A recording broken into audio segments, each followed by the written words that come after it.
Bismillahirrahmanirrahim. Assalamualaikum warahmatullahi wabarakatuh. Eh, Bersama gue Ronan Handoyo di Ronan Handoyo Files. Kali ini gue nggak bisa jalan-jalan dulu karena ya sudah lockdown juga, PPKM level 3. Udah deh, untuk sementara gue storytelling dulu ya, menceritakan dua pengalaman yang gue alami. Satu ketika masih SMP, yang kedua saat SMA. Sari roti, roti sari roti,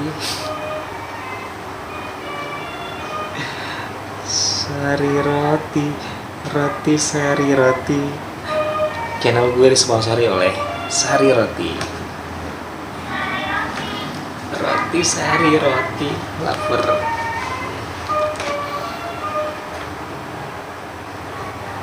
Oke, udah ya. Dari tadi lewat mulu. Jadi pengalaman yang pertama ketika gue SMP,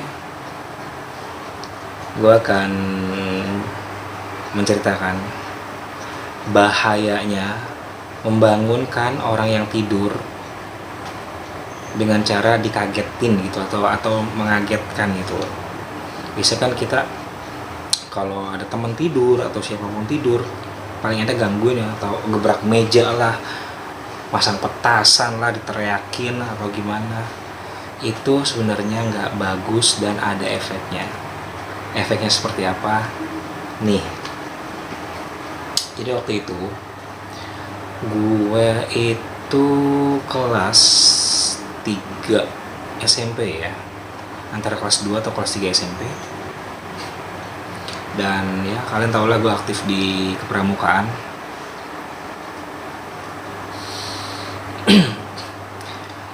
Hanya pramuka doang yang gue ikuti. Pernah sih gue ikut silat, tapi nggak berlanjut karena pelatihnya ngajarnya cuma itu aja gitu loh. Saat itu ya gue udah kakak kelas hitungannya kan. Saat penerimaan siswa baru, di formulir dicantumkan yang mau ikut kegiatan ekstrakurikuler pramuka siapa.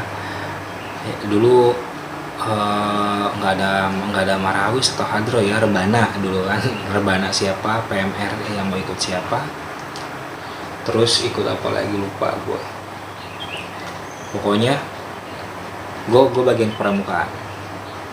Jadi di saat setelah masa orientasi siswa selesai, biasanya di hari Sabtu dan Minggu, semua siswa, baik itu yang ikut kegiatan ekstrakurikuler apapun, harus mengikuti acara persami di sekolah, perkemahan Sabtu Minggu dan pengenalan sekolah.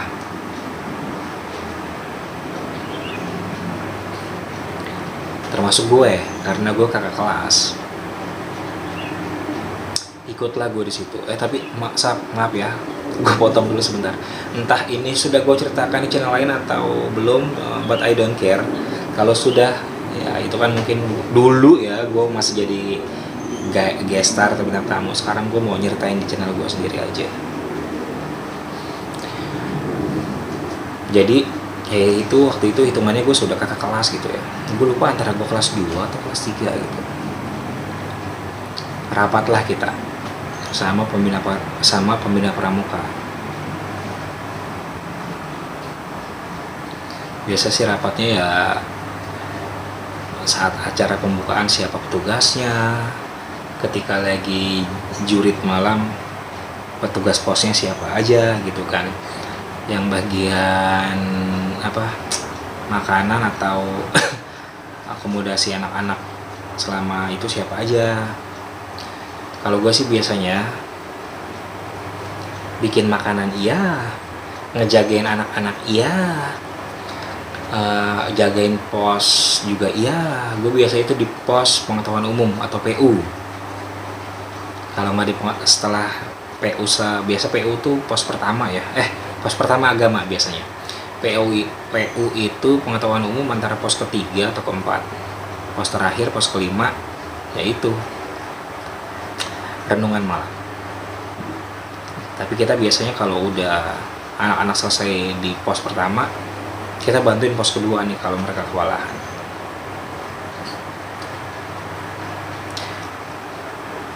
Yang pada akhirnya deal lah gue di pos pengetahuan umum. Gue lupa antara pos 1 atau pos 2 gitu. Anak-anak datang jam 3 setelah ba'da asar dengan persyaratan membawa kayu bakar lah, membawa alat-alat mandi, sholat segala macam. Sudah kumpul. Saat sudah kumpul sekitar jam berapa gue lupa itu. Jam berapa gue lupa, pokoknya setengah 5 atau jam 5-an PBB. Lalu istirahat, sholat maghrib bersama. Setelah sholat maghrib, acara pembukaan, biasa api unggun. Setelah itu selesai, api unggun selesai, acara-acara biasalah, ngisi-ngisi acara gitu. Ada yang baca puisi, ada yang debus. Gue inget banget waktu itu ada yang debus ya, biasalah. Waktu itu kan masih pakai minyak tanah ya. Gue SMP kelas 3 itu gue lulus SMA tahun 2002. Berarti SMP kelas 3 itu antara 99 atau 98. Enggak deh, gue pas kerusuhan 98 gue kelas berapa ya, lupa gue. Pokoknya antara itu deh, antara tahun 98, 99, 2000, 2001, 2002. Iya benar. Ya antara 98, 99. Ya. Nggak tahu deh kalau kalian tahun segitu lagi pada ngapain. Yang jelas gue ya itu ya.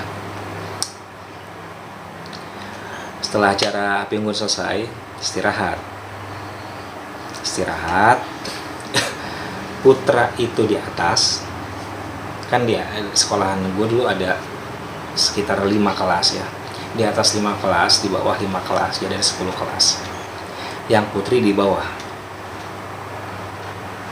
Kalau untuk pembina pramuka dan kakak senior, terserah mau tidur di lapangan kayak, mau di tenda kayak, mau di teras sekolahan kayak, ngegeletak kayak. Tapi kalau gue biasanya nih, gue tidur dimanapun jadi. Tapi gue paling enak kalau sudah di alam terbuka atau persami atau camping atau manjat gunung. Saat tengah malam gue keluar, gue tidur di lapangan menikmati langit malam. Biasanya itu kayak gitu. Yang pada akhirnya nggak tahu ya, tiba-tiba tuh dari habis maghrib gue ngerasa nggak enak aja, ngerasa nggak enak. Karena dulu sekolahan gue itu, nanti gue kirim ya situasi sekolahan gue kayak dulu tuh seperti apa. Depannya pohon beringin, depannya lagi kebun, sampingnya pohon nangka, samping sekolahan lagi pohon asem gede banget.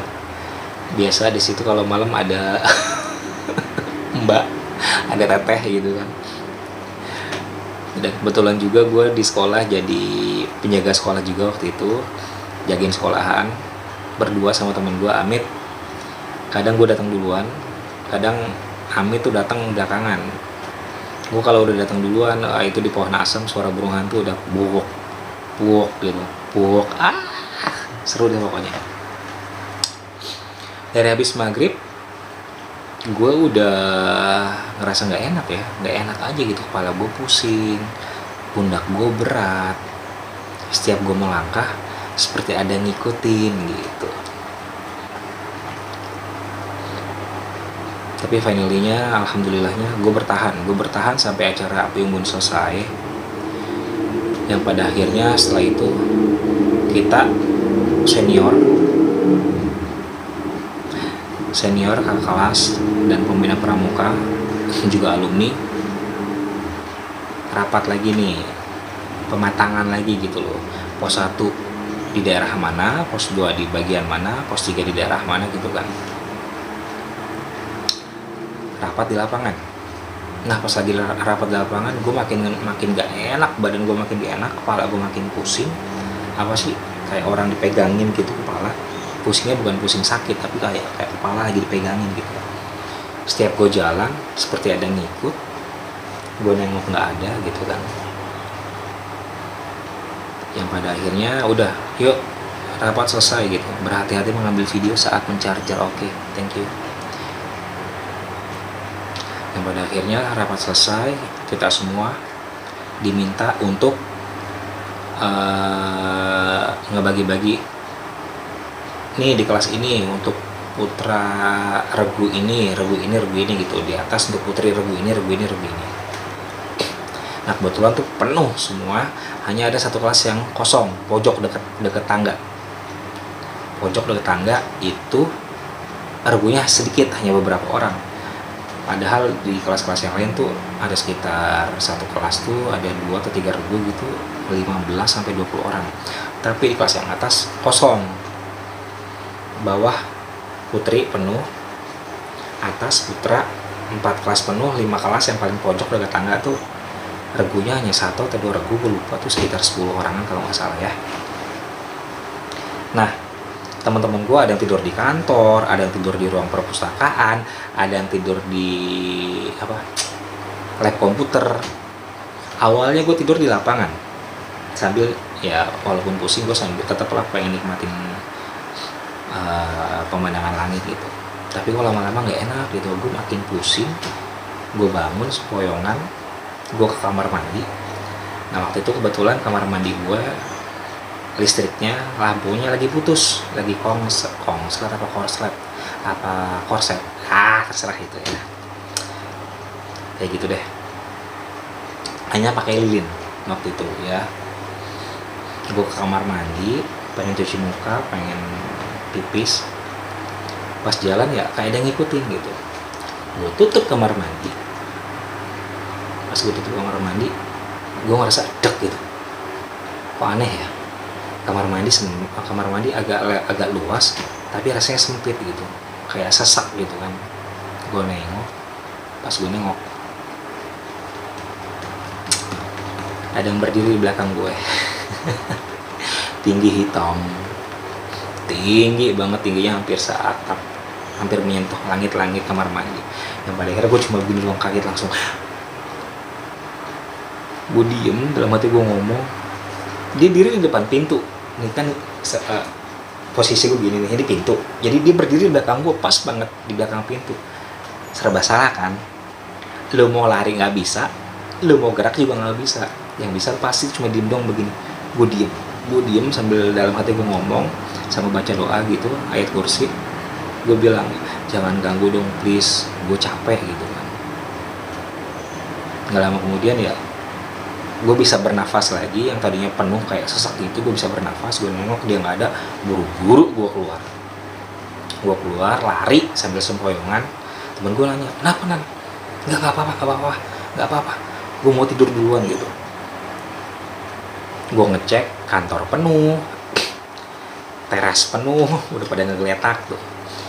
Lapangan juga nggak enak kan, lapangan udah mulai nggak enak. Akhirnya gue naik ke kelas yang pojok nih, yang deket tangga, yang timnya hanya sedikit, regunya hanya sedikit. Gue naik di situ, kebetulan di ubinnya, jadi adik-adik kelas gue yang siswa baru tuh tidur di ubin pakai tikar. Jadi meja-meja kelas semua di pojok-pojokin. Gue tidur di atas meja kelas sambil sempoyongan. Ada tuh adik kelas yang bilang, kenapa kak? Saya numpang tidur di sini ya, di atas, di meja. Oh nggak apa-apa kak, terima kasih. Saya senang, saya ditemenin jadinya, gitu. Emang kenapa? Takut gitu. Gue tidur di atas meja. Gelap kan, karena lampunya dimatiin. Udah dengan kepala yang pusing, badan gue juga mulai nggak enak. Perasaan gue sih gue baru tidur blek gitu doang ya. Tapi nggak lama kemudian kedengaran suara pintu digedor-gedor gitu. Bangun semua, bangun semua, bangun. Kaca digedor-gedor juga sama teman gue. Karena itu sudah waktunya jurit malam, sekitar jam 12:30 atau jam 1-an gitu, gue lupa. Tapi perasaan gue kayak baru tidur begitu aja. Tapi gue udah cepet banget gitu.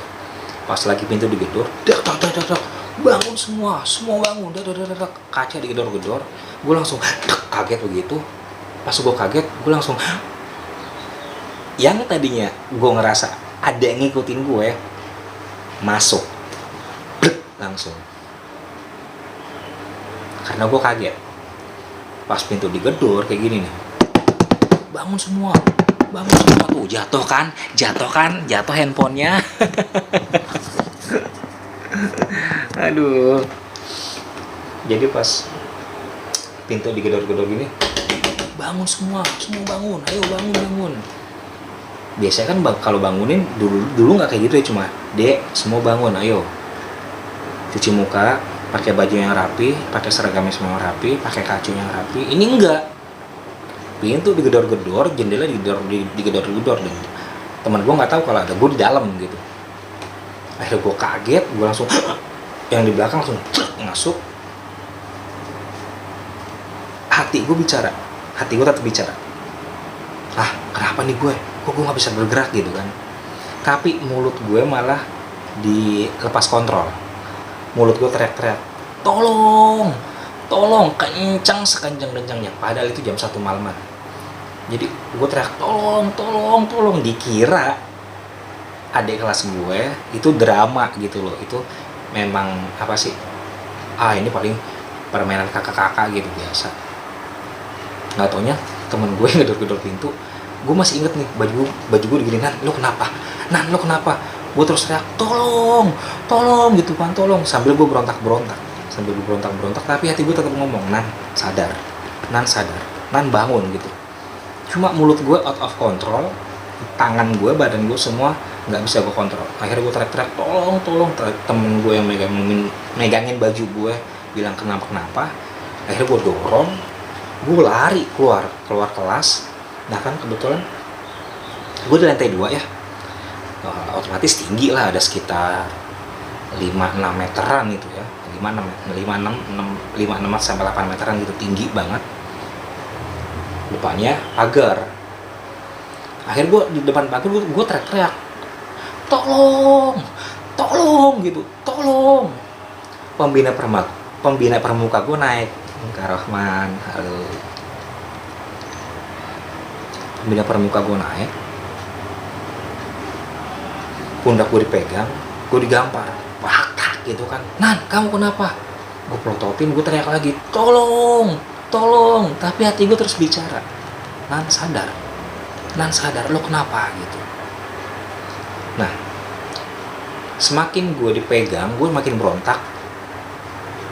Ada seperti di telinga gue nih kedengeran, Nan lompat gitu.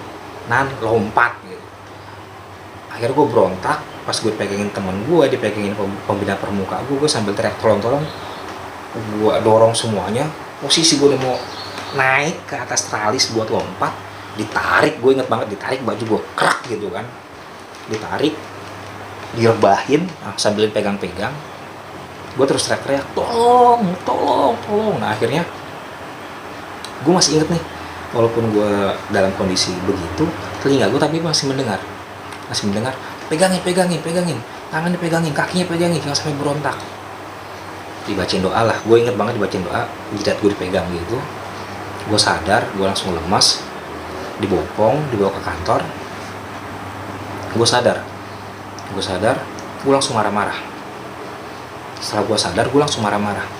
Siapa tadi yang gedor-gedor pintu sama yang gedor-gedor kaca ngebangunin kayak begitu? Gue gitu. Nggak ada yang mau ngaku. Emang bangunin orang tidur kayak begitu? Gue gituin kan. Emang kamu kenapa? Saya tidur di dalam, gue bilang. Emang kamu ngapain tidur di dalam kelas sama anak-anak? Di depan penuh, di lapangan juga udah gak enak, saya pusing gitu loh. Akhirnya saya tidur di kelas yang kosong di pinggir. Sampai gue tanya lagi, siapa yang gedor-gedor pintu? Siapa yang mukul-mukul jendela? Bangunin kayak orang gila, gue gitu kan, gak ada yang ngaku. Udah, yang pada akhirnya gue nggak ngikut jurit malam, gue nggak ngikut jaga pos, gue nunggu di kantor sekolahan. Ada yang jagain gue juga, takutnya gue teriak-teriak lagi gitu. Tapi gue masih kesel, siapa sih yang bangunin gue dengan cara seperti itu gitu ya, kan bahaya. Nah itu bahayanya di situ ya, kalau membangunkan orang yang sedang tidur atau bercanda bercanda dengan orang yang lagi istirahat atau tidur dengan cara mukul bagian tubuh, kayak mukul apa yang ada di sekitarnya, kayak masang petasan, kayak apalagi disiram dengan air. Terlebih lagi ya, yang lebih parah lagi, sampai kayak tadi mukul-mukul pintu secara keras gitu. Itu nggak bagus sebetulnya. Iya, kalau kondisi orangnya lagi fit. Kalau enggak ya seperti gue tadi, ada yang masuk langsung blek, gue nggak sadar. Ya masih alhamdulillah cuma ada yang masuk. Coba kalau ada penyakit misalnya jantung atau apa gue nggak kolaps di situ, apa gue nggak bakal tepar gitu kan. Nah itu bahayanya ya. Bahayanya kalau membangunkan orang yang tidur secara mengagetkan ya. Kebetulan juga gue di rumah nih ada 6 bersaudara. Gue anak nomor 4. Gue anak dari semua saudara gue anak yang paling susah tidur tapi paling gampang dibangunin. Anak yang paling susah tidur tapi paling gampang dibangunin gitu loh. Contohnya waktu almarhum masih ada, ibu masih sehat, masih jualan nasi uduk, donat segala macem. Kalau sudah jam berapa, antara jam 3 atau setengah 4, bapak tuh biasanya memang tahajud dulu ya. Wah, bapak gue tahajudnya udah benar-benar deh. Nah, tahajud dulu. Habis tahajud, biasanya gue selalu dengar dia zikir gitu. Gue teriak, "Pak, berisik, pelan-pelan zikirnya." Makin kencengin, "La ilaha illallah." Yang pada akhirnya udah nih, gue tutupin bantal. Dia udah selesai. Gue cuma diginin doang sama bapak gue. Bantuin ibu bangun, salat subuh dulu. Iya, langsung gue bangun. Tapi kalau yang lain kan harus bangun, bangun salat subuh. Gitu kan. Bahkan ada yang gak bergerak sama sekali gitu. Kalau gue gitu, susah tidur tapi gampang dibangunin. Ya, kadang-kadang gue ingat kalau almarhum bapak gue bangunin gue itu nyentuh ujung kaki, bangun, bantuin ibu sholat dulu. Iya, langsung gue bangun. Kalau ibu gue nggak, kadang-kadang suka ngagetin. "Nan, kesiangan, ibu kesiangan, buruan bangun." Gue langsung, kan udah dipasangin alarm, kenapa nggak bangun semua gitu. Termasuk gue ya. Jadi itu ya, bahayanya membangunkan orang yang lagi tidur dengan cara dikagetin atau mengagetkan. Jadi walaupun tujuannya bercanda, endingnya itu nggak bercanda. Endingnya adalah ya bisa jadi kehilangan nyawa, bisa jadi seperti gue dimasuki oleh sosok yang lain ya. Itu pengalaman gue ketika gue SMP. Dan memang dari dulu sih, dari gue umur berapa ya, semenjak gue pindah ke Tangerang, gue di Jakarta kesurupan tuh nggak pernah. Tapi pas pindah ke Tangerang, awal mulanya gue kesurupan ya di Tangerang. Waktu gue pertama kali pindah ke Tangerang, ya itulah awal asal gue baru ngerasain kesurupan tuh seperti apa gitu. Yang gue ceritakan, di tengah-tengah sawah gue ngelihat burung terbang tapi nggak ada kepalanya. Warnanya kuning semua, kuning kayak begini nih, tapi nggak ada kepalanya, terbang. Ya namanya tinggal di Jakarta ya, nggak pernah ngelihat kerbau, nggak pernah ngelihat sapi gitu kan, nggak pernah ngelihat sawah. So, di Tangerang dulu kan tahun 90-an tuh masih banyak sawah, masih ada kerbau gitu. Gue amazing bener gitu loh. Sawah sampai gue sebut kebon, padahal itu sawah, karena saking nggak taunya sawah seperti apa ya. Itu pengalaman gue yang pertama. Gue dimasuki sosok lain saat ikut acara kegiatan persami. Yang keduanya, pesan gue yaitu, kalau orang lagi tidur, apapun yang terjadi, kalau lo mau bangunin dengan cara yang normal, bukan dengan cara iseng. Lo gedor pintu, lo pasangin petasan, lo kasih bom nuklir, lo kasih bom atom, terus lo siram, mau lo apain, kayak itu sebenarnya nggak bagus ya. Kadang bikin kaget. Sebab kan kalau lagi tidur, ini ya yang secara gue pelajarin ya, saat kita tidur, kenapa bedanya orang tidur sama mati gitu ya, yang gue baca dan gue pelajari. Kalau lagi tidur, nyawa kita ini keluar disimpan sama Allah, nanti saat kita sadar dimasukin lagi. Tapi kalau orang udah mati ya semuanya udah selesai, ya ambil semuanya gitu. Ini yang gue baca, maaf ya kalau salah. Jadi itu bahayanya ya. Makanya kalau lagi kita tidur, kalau kita sedang tidur kan lagi disimpan nih, otomatis kosong badan kita. Saat kaget ya udah, ibaratnya badan kita ini apa, kayak rentalan gitu loh. Siapa yang mau make ya tinggal masuk ya. Itu ya. Jadi bagi kalian yang suka iseng,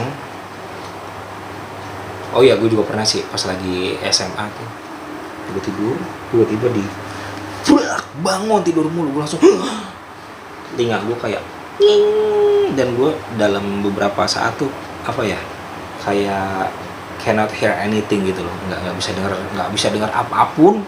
Sampai orang ngomong gue langsung nggak bisa. Yang pada akhirnya gue baca sholawat, gue gini-giniin, balik normal lagi. Dan gue marah-marah temen gue gitu. Nggak gitu caranya bro. Bahkan gue juga pernah bercanda, temen gue bercanda mukul bagian telinga, tiba-tiba langsung blank out gue langsung ya. Jadi itu ya bahayanya ya. Sudah 26 menit. Kalau yang pengalaman gue SMA nanti aja ya. Intinya pengalaman gue SMA itu, spoiler sedikit, kenapa gue bisa melihat masa lalu gitu loh. Nanti gue ceritakan ya. Ini udah 27 menit. Lumayan sih kalau ngedit. Dan kalau upload juga sekitar berapa giga gitu ya. Pengalaman SMA gue nanti aja ya setelah ini ya. Oke, terima kasih. Kalau bermanfaat silakan di like, kemon, di share boleh, dan jangan lupa dibagi-bagi ke teman kamu ya kalau bermanfaat. Pesan gue sekali lagi, jangan pernah bercanda atau membangunkan orang yang sedang tidur secara mengagetkan. Itu bahaya ya. Satu, bisa kematian. Yang kedua ya kayak gue tadi, malah bukan nyawa gue yang masuk, tapi sosok lain yang masuk. Terima kasih juga untuk geng Toil, Mbak Wi Setiani nih, Instagramnya silahkan di follow, Nining Isti dan Muhammad Asad Ramdan. Terima kasih juga buat Fatur Wahyu Tama yang sudah memberi gue support sehingga gue berani untuk maju dan membuat channel sendiri. Sekali lagi, Gurunan Handoyo. Wassalamualaikum warahmatullahi wabarakatuh. Jangan sekali-kali membangunkan orang lagi tidur secara mengagetkan. Udah ngantuk. Dah.